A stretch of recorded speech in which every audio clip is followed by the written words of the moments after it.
Kristen. Dalam ajaran Kristen, konsep neraka sering digambarkan melalui dua istilah penting, yaitu Gehenna dan Lake of Fire. Gehenna sebenarnya adalah nama sebuah lembah di luar kota Yerusalem yang dulu dikenal sebagai tempat pembuangan sampah kota. Di masa lalu, di lembah ini juga terjadi praktik mengerikan berupa pengorbanan manusia kepada dewa-dewa kafir. Yesus kemudian menggunakan Gehenna sebagai gambaran sebuah neraka, sebuah tempat yang penuh dengan api dan asap, di mana jiwa orang yang berdosa akan dihukum dengan siksaan yang tiada akhir. Api Gehenna digambarkan tidak pernah padam. Selain itu, dalam Perjanjian Baru menyebutkan tentang Lake of Fire, yaitu sebuah lautan api yang menyala-nyala. Tempat ini digambarkan sebagai tujuan akhir dari semua kejahatan di dunia. Disinilah para iblis dan pengikutnya serta semua orang yang menolak perintah Tuhan akan dilemparkan setelah hari penghakiman berakhir.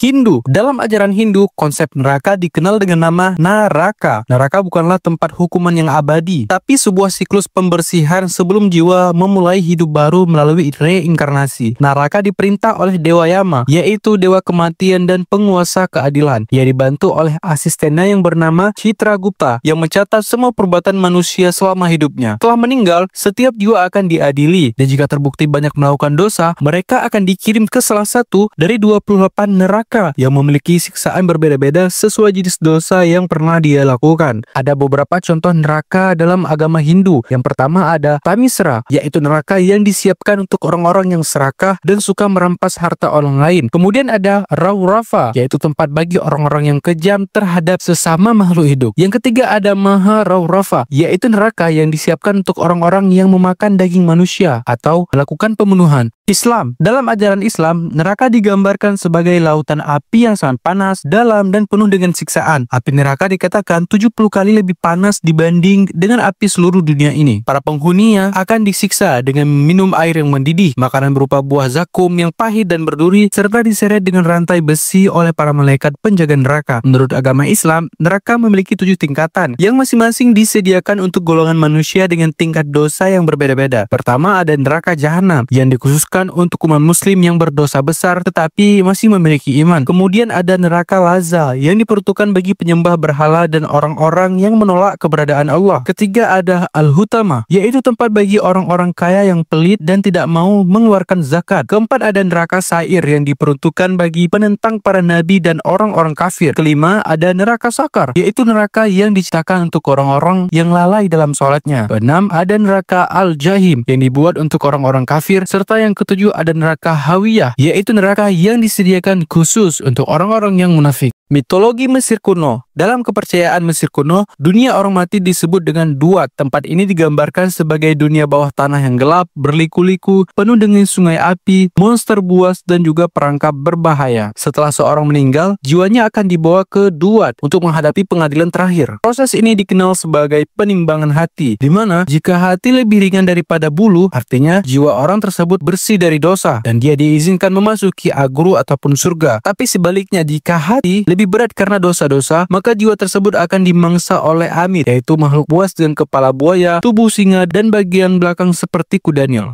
Buddha. Dalam ajaran Buddha, konsep neraka juga disebut sebagai naraka. Sama seperti dalam agama Hindu, neraka ini bukanlah tempat hukuman yang abadi. Jiwa-jiwa yang berbuat dosa akan mengalami penderitaan sesuai dengan perbuatan mereka selama hidup. Neraka dalam Buddhisme terbagi menjadi 2 kategori besar. Yang pertama ada neraka panas dan neraka dingin, yang masing-masing memiliki 8 tingkatan. Salah satunya ada neraka Samagata, yang disiapkan untuk orang-orang yang semasa hidupnya suka memecah belah keluarga dan juga memfitnah orang lain. Kemudian ada juga neraka Asici, yaitu tempat bagi para pembunuh, penyiksa hewan, dan juga orang-orang yang sengaja berbuat kejahatan. Kemudian ada neraka dingin yang dipenuhi dengan suhu ekstrim yang membekukan tubuh. Misalnya neraka Aburda, yaitu tempat bagi para pencuri, koruptor, dan orang-orang yang suka menipu. Kemudian ada neraka Mahapatma yang diperuntukkan bagi para pengkhianat.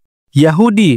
Konsep neraka dalam agama Yahudi dikenal sebagai Gehinom ataupun Gehenna, sama seperti dalam agama Kristen. Kata Gehenna berasal juga dari Hinnom di Yerusalem yang merupakan tempat pembuangan sampah. Dari situlah Gehenna menjadi simbol tempat yang hina, panas, dan juga penuh dengan penderitaan. Namun konsep Gehenna dalam agama Yahudi lebih sebagai tempat pemurnian jiwa. Jiwa-jiwa yang penuh dosa akan masuk ke sana untuk dibersihkan dari dosa-dosanya sebelum mereka layak memasuki olam haba atau surga dalam ajaran Yahudi. Taoisme. Dalam kepercayaan tradisional Tionghoa, terutama yang dipengaruhi oleh ajaran Taoisme, konsep neraka disebut sebagai Diu. Diu digambarkan sebagai sebuah kerajaan bawah tanah dengan lorong-lorong gelap penuh penyiksaan dan dipimpin oleh Yan Luwang atau Raja Yama, seorang hakim agung alam kematian. Setelah meninggal, setiap jiwa akan dibawa ke Diu untuk diadili atas dosa-dosanya selama masa hidup. Diu terdiri dari 10 pengadilan dan 18 lapisan neraka, di mana setiap lapisan memiliki siksaan yang berbeda-beda sesuai dengan jenis dosa yang dilakukan. Mitologi Nordik. Dalam kepercayaan Nordik, ada dunia orang mati yang disebut dengan Helheim. Tempat ini berada jauh di bawah pohon dunia Yggdrasil, di wilayah yang paling dingin dan gelap. Helheim dipimpin oleh Hel, yaitu seorang dewi setengah manusia yang menjadi penguasa dunia kematian. Helheim digambarkan sebagai sebuah dunia yang dingin dan penuh dengan kesedihan. Tidak ada kobaran api di dalamnya, tapi penderitaan di sini bersifat psikologis, di mana jiwa-jiwa akan merasakan penyesalan, kesepian, dan juga keterasingan.